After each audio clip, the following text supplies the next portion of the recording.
Karibu sana kwenye kliniki ya afya mapenzi na Dr. Paul Mwaipopo. Nakuletea mada inayosema mwanamke kati ya kulambwa uchi na kuingiziwa vidole, wapi panaleta utamu zaidi? Nimeongea na kaka mmoja ambaye anafanya kazi kwenye kampuni kubwa sana. Anasema, dokta, unajua sisi watu ambao tunafanya kwenye corporate, asili neno la kizungu, yani corporate, yani makampuni makubwa sana. Kaka huyu mwenye umri wa miaka 36 anasema outing yetu sisi ni Dubai. Outing yao mpaka wapande ndege waende Dubai, ndio outing yao kali. Sasa kagundua kwamba mke wake amechepuka na wanaume wawili tofauti. Kaka huyu anasema, mimi naona anafanya naye mapenzi, naona wao wanafurahia. Sasa sijui kama anadanganya. Kaka huyu ameshika dini vizuri sana. Amemsamehe mke wake, lakini kidonda hakijapona. Kaenda kwa mshauri fulani hapo hapo mkoa wa Dar es Salaam, kaenda kwenye mshauri fulani mmoja, amelipa shilingi 90,000 kumuona huyu mshauri kwa saa 1:30. Yeye na mke wake wameenda hapo. Amerudi nyumbani, anasema mambo kidogo yamekaa vizuri, lakini naona kuna vitu havijakaa sawa. Lakini sasa nilipokutana na wewe YouTube doctor, nikajua wewe ndio jibu langu la mwisho. Sasa ninaposema kwamba 67% ya wanawake huwa wanadanganya wanaume kwamba wamefika kileleni, kumbe sio kweli. Watu wanafikiria kwamba nasema tu hapa sababu ni daktari na nini na nini, wanafikiria nasema tu, lakini ukweli wenyewe ni kwamba nimefanya utafiti hili hapa Tanzania na nchi za nje pia. Sawa, utafiti huu nimefanyia hapa, alafu nikafanyia na nchi ya Denmark. Sasa kule ni wazungu, asilimia kubwa na wazungu. Unaongea na wazungu wanakuambia kwamba wengine wanasema 70% ya wanawake niliofanyia utafiti, sawa, wanasema kwamba sisi tunamdanganya mwanaume. 30% wanasema bana, mimi bana mpaka nimwambie. Sasa hivi fikiria, 70% wanasema sisi tutadanganya. Alafu tafiti za watu wengine zinasema ni 67. No, lakini mimi katika tafiti yangu ni 70% ya wanawake wanadanganya wanaume kwamba wamefika kileleni, kumbe hawajafika. Wanawake hapa Tanzania wanasema tunakula hela zao tu, lazima kidogo umpampu ajione naye mjanja, kumbe bumbumbu. So pampu mwambie wewe nifikisha kilele, unapiga na makelele ya bandia. Mwanaume anajiona mjanja, anatoa tu mahela, anamwaga tu mahela. Dunia hii bwana ya mapenzi. Namshukuru Mungu aliyenipa hii elimu. Kwa kweli namshukuru Mungu sana, nakutana na vitu ambavyo vinanifurahisha. Nikikaa naongea, natembea barabarani wanacheka. Wengine nikiingia TikTok nikuona watu wanavyoonyesha mapaja, wanavyoonyesha makalio mazuri. Nasema nayaona tu, lakini jinsi ya kuyafaidi sio kazi rahisi. Unaweza kumpata kweli, lakini kumfaidi sio kazi rahisi. Kumfaidi piga goli mpaka anafika kileleni, mpaka mwili unatetemeka, unaona anatetemeka hivi, unajua kwamba hapa show imeingia. Sasa ni hivi, naomba nisikilize. Mimi ndio daktari mwenyewe sexologist. Nchi nzima naongoza mimi. Kwa masuala haya ya ngoma ya wakubwa. Naongoza. Useme wewe pinga tu, kama unapinga andamana TikTok. Utakusikiliza huko TikTok kiandamana. Watu siku hizi wanajua kuandamana TikTok bwana. Video za ajabu kwa TikTok. Sawa, sasa sikiliza sasa. Ukimuuliza mwanamke, sasa tafiti hii sasa inakuletea tafiti ya leo sasa.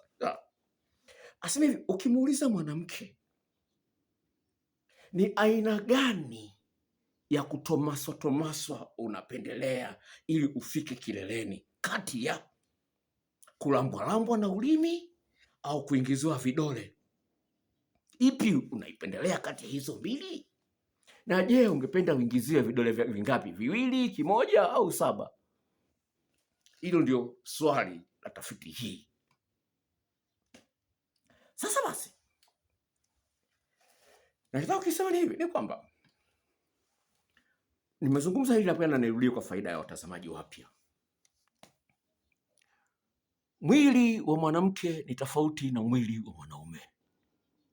Mwanamke katika mwili wake ana maeneo 17 ambayo yana miisho mingi ya mishipa ya fahamu. Sasa katika laana ambayo alipewa na Mungu mwanamke katika bustani ya Edeni baada ya kula tunda ambalo Mwenyezi Mungu aliwakataza, mwanamke alimpa laana hii. Aliambiwa hivi, kwa sababu umekula tunda hili utazaa kwa uchungu na hamu yako itakuwa kwa mumeo na mumeo atakutawala. Soma kitabu cha Mwanzo sura ile ya 3, utakutana na hiyo kesi. Mungu anaiamua.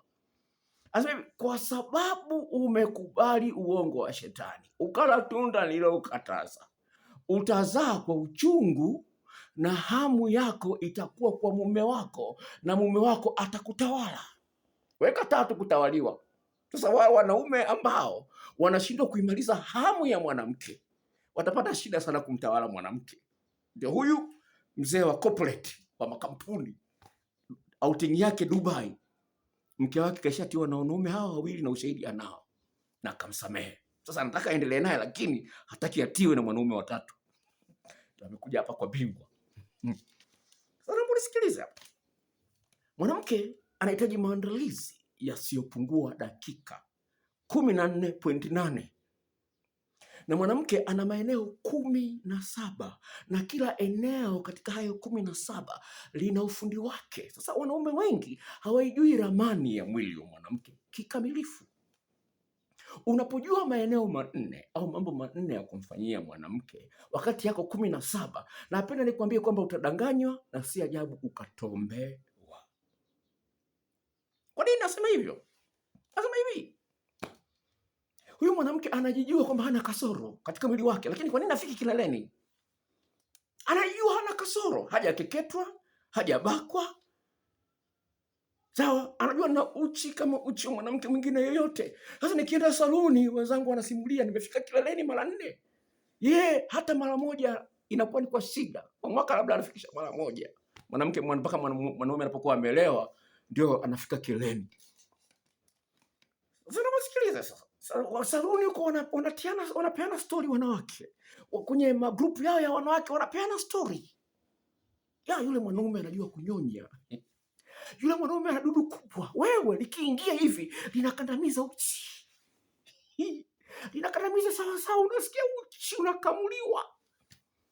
Haya, wanawake wamesikia. Sasa anaitwa nani? Alex. Ngoja mimi nikamtongoze naye anaenda kumtongoza. Sasa nataka nilione tu dudu lako. Alex anamwambia basi naomba ulinyonye. Utaliona uko hata unalinyonya. Sasa mwanamke mmoja akaenda kulinyonya dudu la Alex. Kama nataka alione dudu kubwa lilivyo. Akaenda kwa Alex. Marafiki zangu wasipata habari. Akamwambia mume wake, unajua Jennifer alinyonya dudu la Alex. Mwanamke anajitetea, nimenyonya tu hakunitia.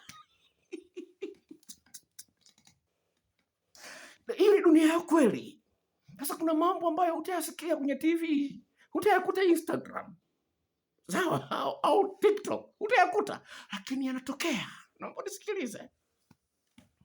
Ndio maana nimefungua channel moja ya story tu za kimapenzi za majanga. Nimefungua channel moja ya majanga ya story tu. Sasa kufikiria sasa, mwanamke ana maeneo 17. Sasa wewe unafahamu 4. Hebu fikiria mtihani wenye maswali 17, wewe ukajibu 4. Utafaulu huo mtihani? Sasa sikiliza. Huyu mwanaume alibahatisha kufikisha mwanamke kileleni, lakini hajui alifanyaje. Naomba nisome story hii. Dokta, nilikuwa namchezea kwa vidole jana mpenzi wangu wa kike. Amefika kileleni kwa msindo mkubwa kweli. Nilikuwa nimeingiza kidole kimoja ndani ya uchi wake. Alafu nikiwa kule ndani nikawa na sukuma juu. Sawa, sukuma juu. Alafu kidole changu gumba kikawa kinasugua kisimi. Sawa? Kidole changu kilikuwa kwa kisimi. Sawa? Kama vile unaandika 0. Asema nilitumia muda mrefu sana na ilikuwa ni mara ya kwanza kutumia muda mrefu kiasi hicho katika kumwandaa mwanamke. Sawa, akasema anakaribia kufika kileleni, lakini akawa hafiki. Lakini baadaye dokta alipizi, miguu ikatetemeka, akapiga na kelele, wow, mama! Nikamwambia vipi? Akasema nimefika kileleni. Dokta, sijui nilimfanyieje mambo yote hayo, lakini sijui ni kama nitaweza kufaulu tena. Manake ile ya kuingiza kidole tu hivi chiki chiki chiki chiki, nimesema kwa hiyo naitumia huko nyuma, haijawahi kumfikisha kileleni. Alafu katika huo mchakato tulipumzika kama nusu dakika hivi ili tubadilishe mkao, na vile vile mkono wangu ulikuwa umechoka. Lakini dokta, nahitaji ufundi zaidi ili unaweza kufanya hivi mara kwa mara, isiwe na bahatisha.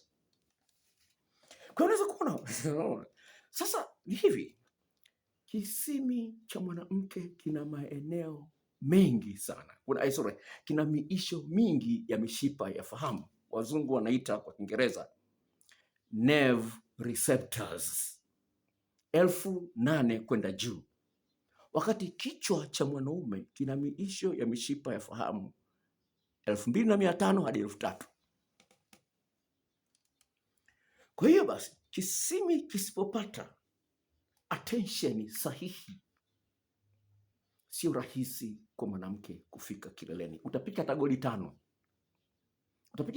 utakojoa, utamwaga, utakojoa tena, utarudia tena, utakojoa tena mara 5, lakini anaweza asifike kileleni. Sasa kuna wanawake ambao itakuwa ni vigumu zaidi kufika kileleni.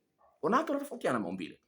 Kwa hiyo sio kwa sababu unaweza kufikisha Hadija kileleni mara 2 ukafikiria kwamba Aisha naye atafika kileleni mara 2 kwa staili hiyo hiyo. Zinatofautiana hizi nyuchi za wanawake, zinatofautiana.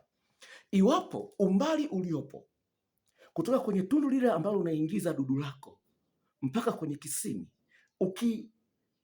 ukizidi sentimita 2.5, sentimita 2.5, sio inchi, sentimita 2.5, ukizidi, yani kutoka kwenye ile tundu mpaka kwenye kisimi ikizidi sentimita 2.5, huyu mwanamke atapata shida sana kufika kileleni. Sasa hujampima mke wako, demu wako hujampima. Kwa hiyo wewe unaingia tu kwa sababu umeshazoea wanawake ni kuingiliwa tu na kuponyolewa. Itakuponza, utatombewa rafiki yangu. Naomba unisikilize. Amini nakuambia. Amini nakuambia. Kila kitu kinahitaji ufundi. Gitaa una vidole unavyo sawa, lakini ili utoe muziki lazima uwe na ufundi. Kuchanganya zile nyuzi unavyozikusanya, unavyozitekenya mpaka utoke muziki mzuri. Sawa? Gitaa ni lile, mikono, watu na mikono, lakini kuna mwingine ataweza akapiga gitaa ikatokea muziki mzuri, lakini mwingine anapiga kelele tu. Kinanda ni hivyo hivyo. Sawa? Kinanda ni hivyo hivyo. Sasa Nandi alivyoimba, ni raha tupu kupendana na wewe, raha tupu, raha tupu kupendana na wewe, raha tupu, ninogeshe baby, ninogeshe. Alikuwa anaimba, anajua kuna mtu alikuwa na uwezo huo. Wengine walishindwa. Sawa, wengine walishindwa. Sawa. Ndio maana amekutana na mtu ambaye anajua kutumia vidole vyake, anajua kutumia ulimi wake, anajua kutumia dudu lake vizuri. Sawa? Sasa kama wewe hujui, sasa itakuponza sana. Kwa hiyo kuna kutumia dudu lako, kuna kutumia vidole vyako, kuna kutumia mikono yako. Sawa? Na kutumia akili yako. Sasa kuna mkao maalum ambao unaweza ukasugua kisimi wakati dudu liko ndani. Unaitwa coital alignment technique. Ni mkao maalum sana. Watu wengi hawajui. Kuna zile video ambazo nawatumia watu kwa gharama ya shilingi 10,000. Kuna video zaidi ya 50 kwa ajili ya wanaume. Kuna picha mbili, kuna video 2 zinahusiana na mkao huo wa coital alignment technique. Ni mkao maarufu sana. Sasa wewe unaweza kuwa unachovya tu, gusi kisimi. Kisimi ndio switch ya kumfikisha mwanamke kileleni. Sasa katika tafiti ya mada hii nimekutana na kesi hii. Nimekutana na mashahidi hawa, naomba nikuletee mashahidi wangu hawa kwenye hii kesi ya kumchezea mwanamke. Mwanamke wa kwanza akasema, mimi binafsi napendelea sana vidole kwa mwanaume anayejua kuvitumia vizuri. Kidole kimoja au viwili vinatosha. Naona huyu ni mwanamke wa kwanza katika tafiti ya mada hii. Sasa huyu maana yake ni kwamba ndani ya uke wake kuna miisho mingi ya mishipa fahamu ndani. Wanawake wengine kule ndani hakuna miisho ya mishipa fahamu. Lakini sio hilo peke yake. Kutokana na kuzaa au matatizo mengine, uke ukiwa umetanuka sana, alafu uume wako kawa mwembamba, utashindwa kusugua kuta zile. Kuna miisho ya mishipa fahamu kwenye kuta za uke wa mwanamke. Sasa uume wako ukiwa mwembamba, utashindwa kusugua vizuri. Unaweza kusugua lakini sio vizuri. Kama vile unaweza kupiga gitaa lakini usipige gitaa vizuri. Sasa huyu mwanamke anazungumza. Wa pili anasema hivi. Anasema hivi, hisia unazoziona kwa mwanamke. Huyu mwanamke anazungumza. Unasikia huko sio kufika kileleni, anasema hivi. Ni wakati sasa kwa wanaume washtuke, waone kwamba kiwango cha mwanaume kumwingilia mwanamke kwenye uchi wake hakitoshi. Yaani unaweza kupiga goli 3 au 4, hazitoshi. Lakini ukipata mwanaume anayeweza kukusugua kwa usahihi na katika maeneo sahihi. Unaweza kusikia mwanamke anaweza kusugua kwa usahihi na kwa maeneo sahihi. Kwa hiyo kuna maeneo sahihi ambapo mwanamke anajua kwamba yeye akisuguliwa lazima nifike kileleni vizuri. Sasa ndio hii inazungumza swala mkao huo wa coital alignment technique. Sasa kuna G-spot huijui iko ndani ya uke. Ina hesabu zake na yenyewe vile vile na ina mikao yake G-spot. Sasa ndio anasema kwamba nisuguliwe mahali sahihi na katika njia sahihi. Sasa unasugua kwa mdomo au kwa dudu lako au kwa ulimi. Hizo ni video hizo unazokuambia zipo na wanawake nao wanazo zaidi ya 60. Nije kwenye shahidi mwingine hapa. Anasema hivi. Anasema, dokta, nafikiria sisi wanawake wengi hatuna vipokea hisia vingi ndani ya uke. Ndio maana tunawadanganya wanaume kwamba tumefika kileleni, kumbe hatujafika. Mimi mwenyewe sijawahi kufikishwa kileleni kwa kuingiliwa peke yake. Napenda ile hisia ya dudu linapokuwa liko ndani, limekaza vizuri. Sasa hiyo hisia naipenda. Dudu limeingia ndani, alafu limekaza vizuri kwenye uke wangu, linasugua vizuri, linene ile kidogo. Sasa napenda hizo hisia. Nirudie tena kuangalia hapa vizuri. Asema hivi, napenda hizo hisia lakini sijawahi kufika kileleni bila kupata msuguano wa kutosha kwenye kisimi. Asema hivi, wanawake wengi wanawadanganya waume zao kwamba wamefika kileleni pale wanapokuwa wameingiliwa tu kwenye uchi wao. Mimi mwenyewe nimeshai kudanganya wanaume wengi kwamba nimefika kileleni, kumbe sijafika, mpaka nilipokutana na huyu mwanaume ambaye sasa hivi ni mume wangu. Ninapoona kwenye picha za ngono wanawake wanatetemeka, wamefika kileleni, nasema ni nini kile? Kipindi hicho sijafikishwa kileleni na mume wangu. Lakini yeye alipofika kileleni kwa mume wake, sema huyu ndio akunioa. Sitaki kuona naolewa alafu nenda kutombwa nje. Unaweza kuona huyu mwanamke anazungumza. Haya, ni kwa mwingine. Mwanamke mwingine sasa hivi, kwa mimi sawa, kuingiliwa kwa vidole ni kama vile muziki wa pembeni wakati najisomea, ni nzuri. Lakini kitu kikubwa ambacho kinanivutia ni pale ninapoona kwamba mwanaume anajua kuchezea kisimi vizuri. Yaani nikijua tu mwanaume huyu kweli amenipatia, yaani hapo roho yangu tayari inalainika na ngoja kufika kileleni. Asema kuingiliwa tu ndani ya uke inakuwa show haijakamilika. Anaongea hivyo. Sikiliza zaidi hapa. Pingane na hawa mashahidi. Dokta, mimi nimeshajaribisha kuingiziwa vidole ndani ya uke wangu. Lakini ninachojua mwanaume anajua kuchezea kisimi vizuri, huyo ndio mwisho wangu. Haya, nitoe shahidi mwingine hapa. Anasema hivi, haijalishi mwanaume atafanya kazi gani ndani ya uke wangu, sifiki kileleni, lakini akiingia kwenye kisimi najua atafika kileleni. Shahidi mwingine anasema hivi, mimi siku zote ninapenda kisimi changu kichezewe zaidi ya kuingiziwa dudu au vidole. Ex wangu alijaribisha kona mbalimbali za kuniingilia bila kutoa kipaumbele kwenye kisimi, lakini sikufika kileleni, na ndio maana niliachana naye. Inakuwaga ni maumivu au zilo upate kitu. Haya, shahidi mwingine sasa hivi, siku zote kisimi lazima kipawe kipaumbele, ndio njia pekee ya mimi niweza kufika kileleni. Shahidi mwingine anasema, wow, sikujua kwamba hiyo ya kuingiziwa vidole na kuchezewa kisimi ina umaarufu kiasi hiki. Kutokana na stori ambazo nimesikia kwa hawa wanawake wenzangu, naona sasa hivi na mimi ndicho nilichokuwa nakipendelea, lakini sikujua umuhimu wake. Nilikuwa najiona labda mimi sio wa kawaida, yani mpaka nichezewe tu kisimi au na kuingiziwa vidole ndo nifike kilele. Nilikuwa najiona kama vile labda mimi ni wa ajabu, lakini hawa wenzangu wamenithibitishia kwamba hii ndio dozi kamili. Haya, mwingine shahidi huyu analeta. Mimi nikisema hivi, dokta, kila mmoja bwana ni tofauti. Huyu anaweza akapokea maandalizi ya aina hii, mwingine maandalizi ya aina nyingine, lakini ninachokijua mimi zaidi, external, yani ile ya nje, ya kuchezewa nje ni muhimu zaidi kuliko ile ya ndani.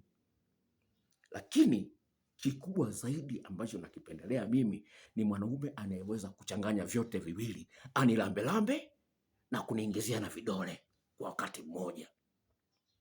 Sijawahi kufika kileleni kwa vidole peke yake, lakini imeshawahi kutokea nikafika kileleni kwa kulambwa kwenye kisimi peke yake.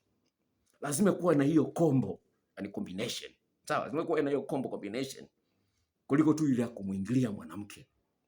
Kitu cha msingi sana ambacho wanaume wanapaswa wakijue ni jinsi gani unaweza akatoa attention nzuri, na wajue spidi ya kutumia na nguvu ya kutumia. Kwa Kiingereza kaweka kwamba attentive and get the right intensity. Unaweza kuona wanawake waliosoma hao wanakupa vigongo vya uhakika. Sasa haya ni mambo ambayo yanawezekana kwako. Ninazo video maalum za mafundisho. Sasa huyu kaka ambaye ni kibosi ile kwenye corporate, kwenye makampuni makubwa, akasema, dokta, nitaongea na wewe, naingia kwenye kikao kimoja kikubwa sana, wanaita team meeting. Naingia kwenye kikao kimoja cha kampuni na wakurugenzi, nitakupigia simu, kumwambia naenda kuogelea. Baadaye ukinipigia naenda kuogelea, ukinipigia simu unaona sipokea, nitumie message, nitakupigia.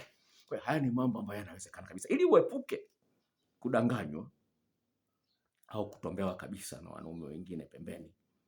Ni muhimu sana uwe na ufundi wa kutosha. Wanaita uwe na toolkit. Unajua kuna yani ukiwa na gari kuna kabox ka kuwekea spana. Sawa, lazima ile toolkit yako ile. Sawa. Box 2, yani toolbox, wanaita toolbox here, wanaita toolbox. Toolbox yako hiyo imejaa kila aina ya spana. Kitaka tairi kileta shida hivi, plug zileta shida ipo, ile hii ipo. Sasa wewe unajua vitatu tu. Toolbox yako haijajaa. Nazo video, tuwasiliane, maelekezo na kuwekea hapa chini. Na kama unaangalia video hii kwa mara ya kwanza, please subscribe, bofya kengele ile inaitwa notification bell, alafu click all ili kila video ninayoweka hapa upate taarifa mapema sana. Bye bye.